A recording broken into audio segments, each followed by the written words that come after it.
on n'a pas le droit de ne rien changer. On a un devoir, c'est tout remettre en place. Et je sais que ce que je peux vous dire peut paraître perturbant.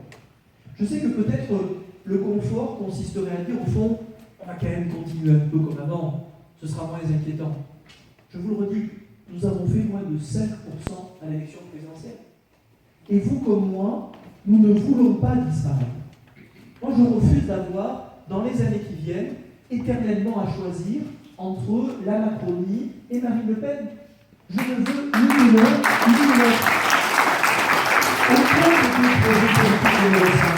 Aucun de mes projets politiques ne vous ressemble.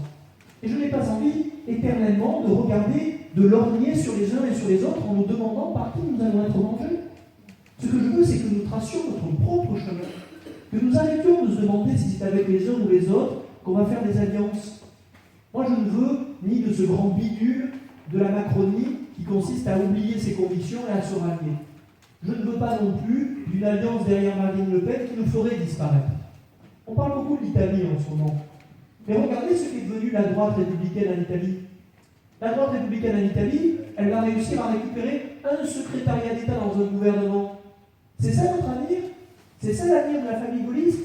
D'être les sous-fifres des uns ou les sous-fifres des autres? Eh bien moi je ne le veux pas. Vous ne le voulez pas non plus. Et c'est la raison pour laquelle il faut désormais qu'on reprenne tout à la base. Qu'on ne rejoue pas éternellement les matchs d'hier et d'avant-hier. On a assez joué ces matchs-là. On a assez joué les primaires.